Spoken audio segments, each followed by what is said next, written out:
Muy buenas tardes, queridos hermanos. El Señor les continúe bendiciendo en este día. Damos gracias al Señor por un día más que nos ha regalado. Y ahora también poder tener unos minutos para seguir estudiando la palabra de Dios. Y en este caso, como lo venimos haciendo semana tras semana, seguimos en la epístola o carta del apóstol San Juan. En este caso estamos en la primera carta del apóstol Juan. Y antes de poder desarrollar un poquito algunas verdades que quisiera compartirles, vamos a tener una oración. Bendito Padre, te damos gracias en esta tarde por poder abrir tu palabra, te damos gracias por la vida de cada hermana, de cada hermano. Te pido que tú los bendigas sus familias y que realmente, Señor, lo que podamos ver hoy pueda ser algo que nos edifique, nos fortalezca, nos traiga paz, nos traiga consuelo y también, Señor, que nos ayudes a poner en práctica estas verdades que encontramos en tu palabra. Realmente somos privilegiados de poder tenerla y de poder entenderla en tu gracia, y así que te pedimos que tú bendigas cada vida que en esta tarde va a escuchar esta palabra. Gracias, Señor, nuevamente, lo hacemos todo en el nombre del Señor Jesús. Amén, Señor, amén. Bien, mis amados hermanos, como yo les decía la semana pasada, quisiera continuar en el día de hoy con algunas verdades que se encuentran en los versículos 5 al 10 del capítulo 1 de esta primera carta de Juan. Antes quiero decirle que tengo mi Biblia aquí abierta justamente en la primera carta de Juan, tengo algún apunte allí también para poder compartir algún pensamiento, y tengo mi mate. Hoy estoy con mi mate acompañándome. Ayer estaba David con un té, ¿se acuerdan? Cuando tuvo la reflexión del día de oración y estudio bíblico. Bueno, y hoy tengo mi mate, como en alguna otra oportunidad lo he sabido hacer cuando dábamos estas clases virtuales, ¿no es cierto? Y recordaba justamente, y entrando un poquito en nuestra relación familiar, porque somos una familia de la fe, recordaba cuando en el año 2019, ya que prácticamente el 2020 no nos pudimos congregar, pero el año anterior, en el 2019, muchos recordarán que en el tiempo de la escuela dominical, en la clase de adultos, teníamos un tiempo donde tomábamos algún café, un té, y tal vez había algo rico para compartir. Y entonces, en medio de esa comunión, de esa armonía, también abríamos la palabra de Dios, estudiábamos las distintas lecciones que hemos visto a través del año 2019. Y qué grato momento, ¿no, mis hermanos? Si bien a veces había un poquito de desorden, a veces podía haber más interés en una taza de café que en la misma palabra, ¿no? Pero no, hablando en serio, realmente era un momento muy agradable tener esa comunión. Y bueno, esperamos y oramos para que en algún momento podamos volver a tener libertad de congregarnos plenamente, y como decía Luis también ayer, podamos volver a las reuniones todos juntos y con plena libertad, si el Señor así lo permite. Mientras tanto seguimos orando y no dejamos de tener este tiempo de estudiar la palabra de Dios, aunque sea escuchando un audio. Bien, mis hermanos, yo quisiera que en esta tarde veamos tres verdades absolutas que nos muestra la palabra de Dios en estos versículos del 5 al 10 referidas a nuestro Dios. El versículo 5 dice: este es el mensaje que hemos oído de Él y os anunciamos. Dios es luz. Esta es una verdad y una afirmación absoluta, mis hermanos. Acá dice que Dios es luz. En el versículo 9 dice que si confesamos nuestros pecados, Él es fiel y justo para perdonar nuestros pecados y limpiarnos de toda maldad. Acá hay otras dos verdades absolutas, y es que Dios es fiel y Dios es justo. Por lo tanto, en esta tarde yo quisiera que veamos un poco de cada una de ellas y que podamos tenerla como algo firme en nuestra vida. Saber que Dios es luz, saber que Dios es fiel, saber que Dios es justo, y plenamente así, absolutamente así. Empecemos con la primera que nos dice el versículo 5. Bueno, la luz produce vida, ¿no es cierto? Nosotros sabemos que es imprescindible la luz, ¿no? Y no solamente genera vida, sino da crecimiento, da belleza. Y el pecado representa la oscuridad, ¿no es cierto? La oscuridad y la luz no pueden existir juntas en el mismo lugar, ¿no? Eso lógicamente nos queda claro. Ahora, cuando caminamos en la luz, porque Dios es luz, las tinieblas se van. Si nos mantenemos aferrados al pecado, entonces la luz se irá. Estos son principios sencillos que aún un chico pequeño puede entender, ¿no es cierto? Pero ¿qué real importancia espiritual tiene para nuestra vida? Leí algunas cosas sobre la luz, ¿no es cierto? La importancia de la luz para todos los seres vivos y para el hombre en particular queda puesta de manifiesto en el simple hecho de que todo el organismo humano se encuentra preparado para desempeñarse correctamente durante las horas del día. Esto es maravilloso porque esto es algo que Dios ha creado así. Realmente nuestro organismo está preparado para funcionar de una manera apropiada y correcta durante el día, durante el tiempo en que hay luz.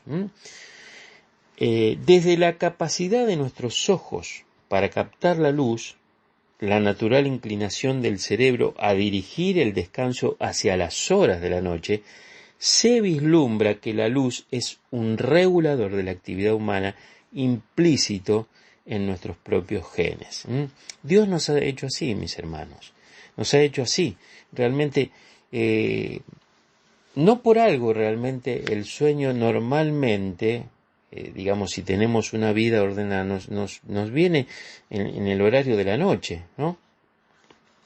Y ese sueño tiene una relación con todo el proceder de nuestro cerebro para ordenarnos así, para que realmente la noche sea un tiempo donde nosotros podamos descansar y nuestra actividad principal podamos desarrollarla durante el día, es decir, el tiempo que hay luz. Ahora, desde el punto de vista estrictamente físico, la luz se caracteriza por su naturaleza dual, dado que se comporta al mismo tiempo como una onda electromagnética, o sea, energía, y como una estructura integrada por pequeños corpúsculos denominados fotones, y esto viene a ser materia, ¿no?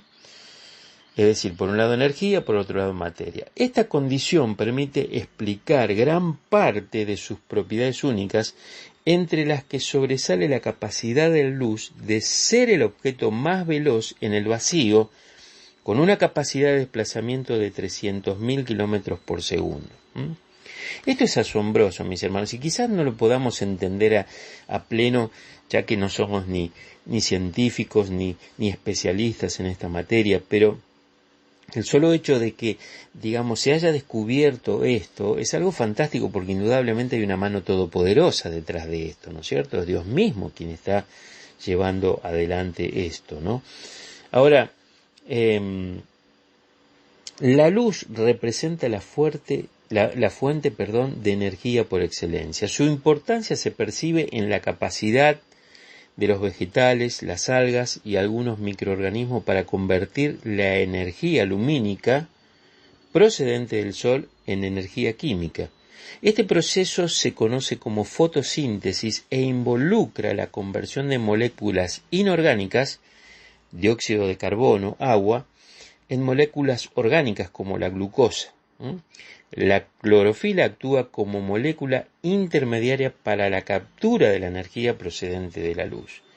Bueno, seguimos con algunas consideraciones quizás un poco más específicas y profundas y científicas, ¿no es cierto? Pero todo esto tiene que ver porque es Dios el que ha hecho todo esto. Y Dios es luz, Dios es luz. Entonces nosotros podemos que la luz está muy relacionada con la vida. Por otra parte, incluso los animales más primitivos presentan receptores capaces de reconocer y aprovechar la luz. En las formas de vidas más evolucionadas se observan ojos cada vez más complejos. En el caso particular de los animales nocturnos, la capacidad de captación de la luz se incrementa de modo notable para lograr la visualización incluso en condiciones de gran oscuridad. Otra cosa maravillosa, ¿no? Indudablemente producida por nuestro Dios. Asimismo, la civilización humana se reconoce en función de la luz. El dominio del fuego en el principio de los tiempos y la posterior capacidad para producir luz a partir de la electricidad han permitido la expansión de la tecnología y la productividad en todas las culturas. Por lo tanto, la importancia de la luz excede todos los límites del pensamiento y la imaginación. No solo es imposible concebir a la actividad del hombre sin esta forma de energía, sino que no resulta viable definir a los seres vivos en ausencia de la luz.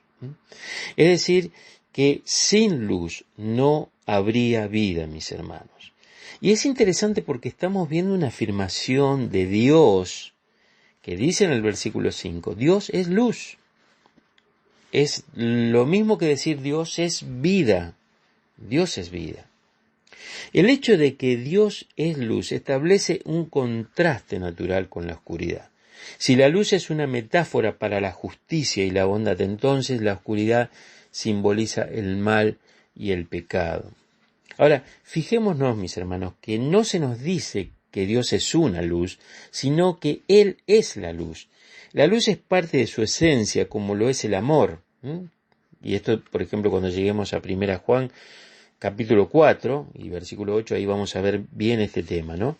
El mensaje es que Dios es sin reserva, completa y absolutamente santo, sin mezcla de pecado, sin contaminación de iniquidad y sin ningún indicio de injusticia. Ahora, si no tenemos la luz, no conocemos a Dios. Aquellos que conocen a Dios, que caminan con el son de la luz y caminan en la luz. Ellos son hechos partícipes de la naturaleza divina de Dios, habiendo huido de la corrupción que hay en el mundo a causa de la concupiscencia, ¿no? Nos dice 2 Pedro 1:4. Entonces, Dios es luz y también lo es su Hijo, el Señor Jesucristo. Jesús dijo, yo soy la luz del mundo, el que me sigue no andará en tinieblas, sino que tendrá la luz de la vida.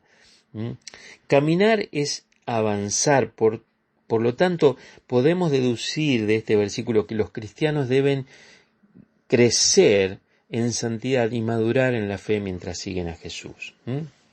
Vamos a buscar un versículo en 2 Pedro 3:18, muy cerca acá de Juan. Vamos a buscar en 2 Pedro, capítulo 3 y versículo 18. Ahí nomás, en el caso de mi Biblia está en la página anterior. Dice allí la palabra de Dios, así bien, creced en la gracia y el conocimiento de nuestro Señor y Salvador Jesucristo, A Él sea gloria, ahora y hasta el día de la eternidad. Amén. Es decir, caminar con el Señor es crecer en el conocimiento de su gracia y en el conocimiento de su persona. Por lo tanto, nosotros debemos andar de esta manera, que sería andar en luz. Miren, hermanos, Dios es luz y su plan es para los creyentes puedan resplandecer su luz. Es decir, que al nosotros tener a Cristo en nuestra vida, nosotros podamos ser luz, llegando a ser más como Cristo cada día. Fíjense un versículo en 1 Tesalonicenses 5:5 dice, porque todos vosotros sois hijos de luz e hijos del día, no somos de la noche ni de las tinieblas. Qué importante es esto. Si nosotros conocemos al Señor, somos hijos de luz, somos hijos del día, y no somos hijos de la noche ni de las tinieblas. Dios es el creador de la luz física. Como antes vimos, toda esa, fantástica, creación que ha hecho, que el hombre ha podido descubrir algunas cosas a través de la ciencia, pero seguramente muchas cosas no ha podido llegar a comprender ni a descubrir, ¿no es cierto? Ahora, Dios es el creador de la luz física, así también como Él es el dador de la luz espiritual, por medio de la cual podemos ver la verdad, mis hermanos.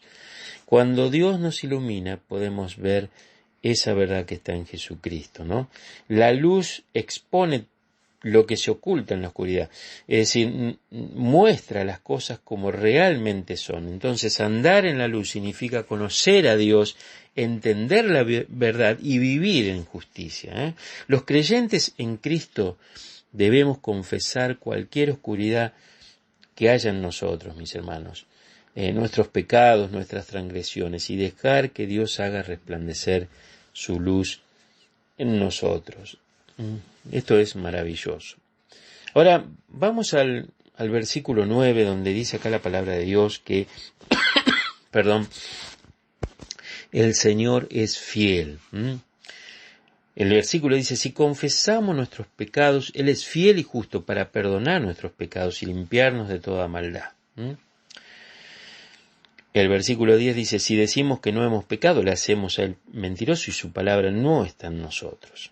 Ya hemos visto el año pasado, en una forma más detallada, que confesar viene de dos palabras griegas, que una es homos, que significa lo mismo, y lego, que significa hablar.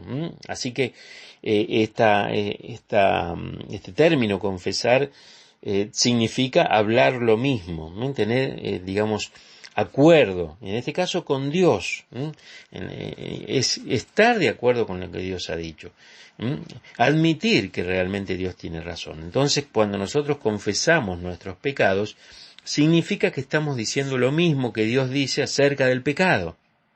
Es decir, Dios tiene un parámetro del pecado, y si nosotros entendemos eso, nos ponemos de acuerdo con Él, confesamos y le decimos, Señor, tenés razón, esto es pecado.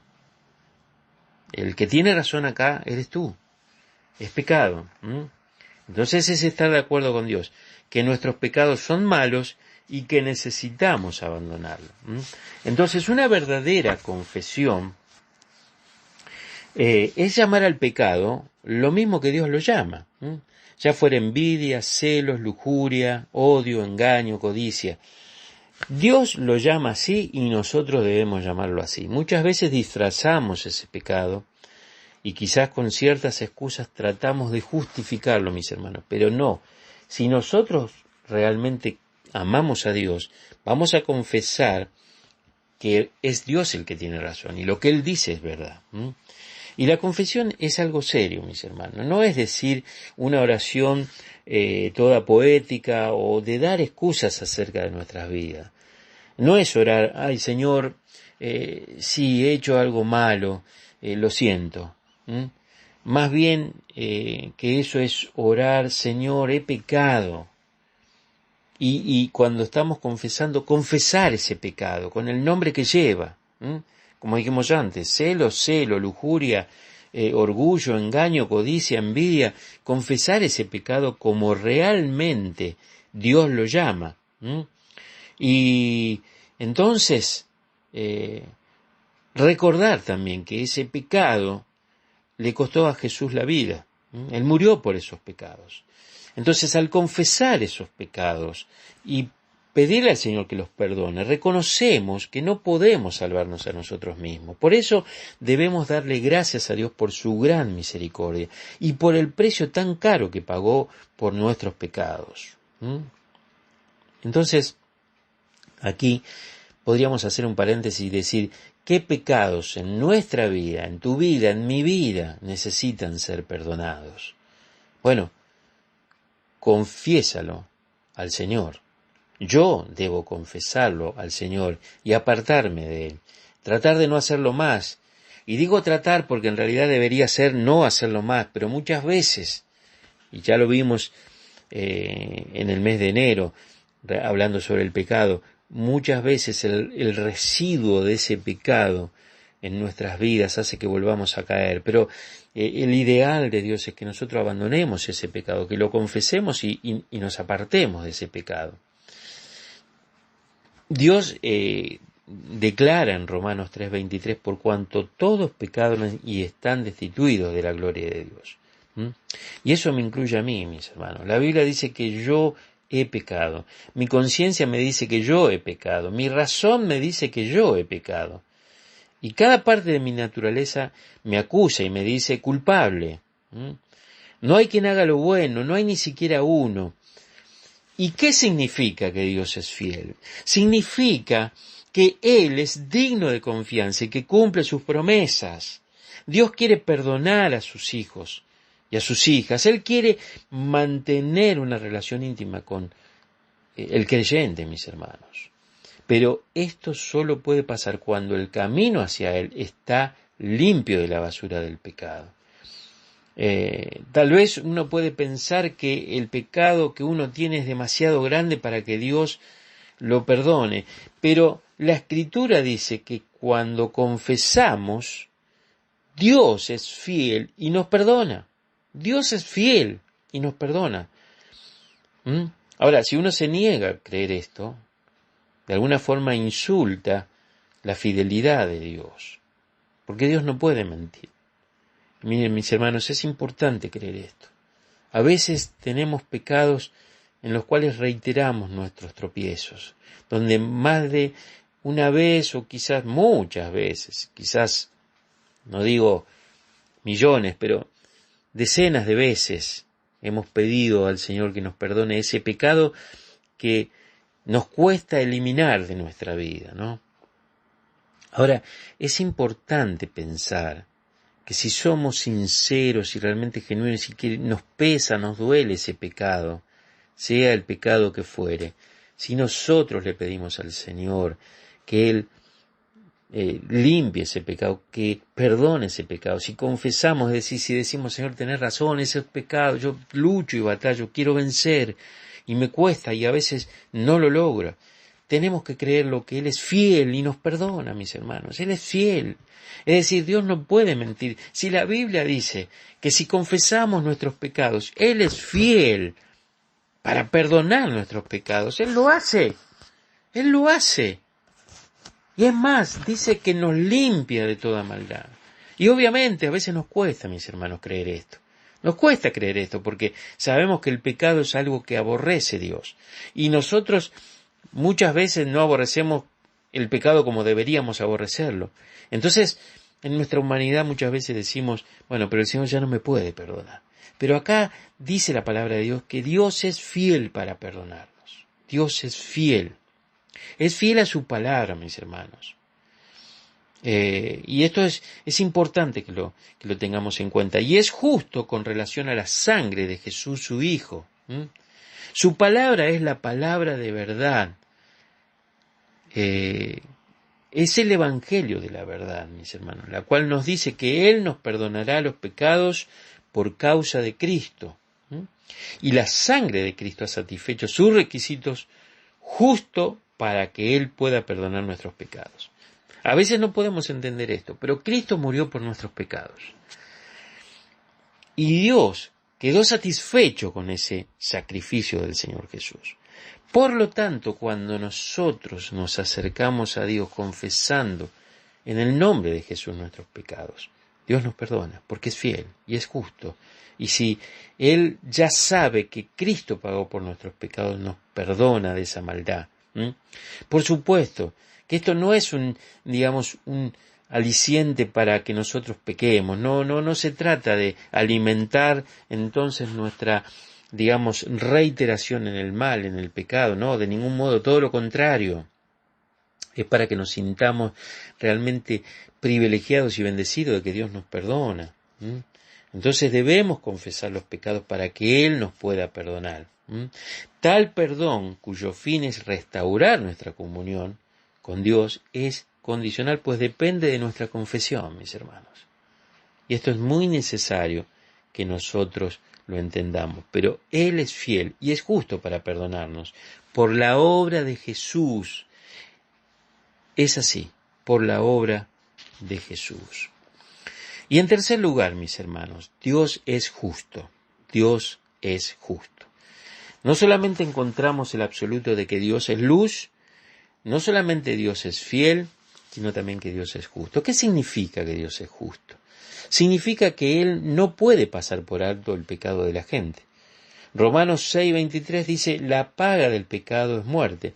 Desde el principio, sacrificios fueron ofrecidos por el pecado y la sangre fue derramada, ¿no es cierto? Si uno va al Antiguo Testamento puede encontrar esta reiterada actividad que se llevaba para poder cubrir los pecados de las personas. Y esto no podía cambiar porque Dios no cambia. Se tenía que hacer justicia para poder lidiar terminantemente con el pecado. Como la gente no podía pagar la multa por sus pecados, Dios tomó el castigo en sí mismo a través de Jesús, mis hermanos, lo que estábamos diciendo antes, a través del Señor Jesucristo. De esta forma se hizo justicia y se abrió el camino para que Dios nos perdonara y nos limpiara de toda maldad, como nos dice el versículo 10 de este capítulo 1 de 1 Juan. Entonces nosotros podemos estar seguros que Dios nos perdona esos pecados. Él es digno de confianza. En el Salmo 51, que es un salmo de confesión de David después de su pecado, él dice en el versículo 10, Dios mío, crea en mí un corazón limpio, renueva en mí un espíritu de rectitud, un espíritu recto, renueva en mí. Y nosotros encontramos que el Señor Jesucristo dice en Mateo 6, 14 y 15, si ustedes perdonan a otros sus ofensas, también su Padre Celestial les perdonará a ustedes. Pero si ustedes no perdonan a otros sus ofensas, tampoco el Padre de ustedes les perdonará sus ofensas. Y esto es muy importante para que nosotros podamos entender que Dios es justo. Dios es justo y realmente, así como Él es fiel para perdonarnos, es justo, porque Él quiere que así como Él nos perdona, también perdonemos nosotros, mis hermanos. Ustedes recordarán que al Señor Jesucristo, cuando lo estaban clavando en la cruz, él clama al Padre en Lucas 23, 24, Padre, perdónalos, porque no saben lo que hacen. Entonces, ¿cómo podemos nosotros negarnos a perdonar a aquellos que han cometido ofensas en contra nuestra? El Señor Jesucristo dijo, con la medida con que perdonamos a otros, con esa misma medida Dios nos perdonará a nosotros. El perdón de Dios no está basado en los estándares que nosotros establecemos, sino en los estándares que Dios establece en su palabra. Dios no permite excepciones cuando se trata del perdón, mis hermanos. No permite excepciones cuando se trata del perdón. Entonces, antes de pedirle al Señor que te perdone, examina tu corazón. Yo debo examinar el mismo para ver el estado de mis relaciones, de tus relaciones. Si vos querés que el Señor te perdone de la misma forma que vos estás perdonando a otros en este momento. Nosotros queremos que Dios nos perdone. Y dice acá la palabra que Él es justo para perdonarnos. Pero también Él demanda que nosotros podamos perdonar a otros. Es algo que realmente es básico para que Dios pueda realmente mantener su justicia. Él establece eso y, como dije recién, los parámetros de Dios no son los nuestros. Y en el Señor no hay excepciones. Dice, bueno, este caso lo dejamos como una excepción. No. Entonces, mis hermanos, tenemos que entender que Él es justo para perdonarnos, pero que también nosotros debemos ser perdonadores, ¿no es cierto? Y si no perdonamos, perdemos de tres maneras. Perdemos nuestra comunión con Dios, perdemos nuestra comunión con otros cristianos y perdemos nuestras fuerzas espirituales. Entonces, qué bueno es pensar en esto, ¿no? El Señor es luz, es fiel y es justo. Y Él realmente no cambia, mis hermanos. Y por lo tanto, nosotros debemos tener el gozo y la paz de que Dios es así. Y qué bueno que es así, que Dios no cambie, ¿no? Porque si fuera como nosotros, que hoy pensamos de una manera, mañana pensamos de otra, qué triste, ¿no? Pero Dios es absoluto, y Dios es luz, y no hay ningunas tinieblas en Él. Y Dios es fiel. Si nosotros nos ponemos de acuerdo con Él y confesamos nuestros pecados, para perdonar nuestros pecados. Y es justo, porque Él también demanda que nosotros también perdonemos a aquellos que nos ofenden. Qué bueno lo que hemos aprendido en esta tarde, ¿no? ¿Verdad? Que realmente el Señor nos ayude a poder desarrollarlo en nuestra vida cada día y realmente podremos ir creciendo en esta gracia del Señor Jesucristo, como hemos visto al principio de esta clase. Mis hermanos, el Señor les bendiga y vamos a seguir estudiando esta palabra en el libro de Primera Juan. Bendiciones en este día.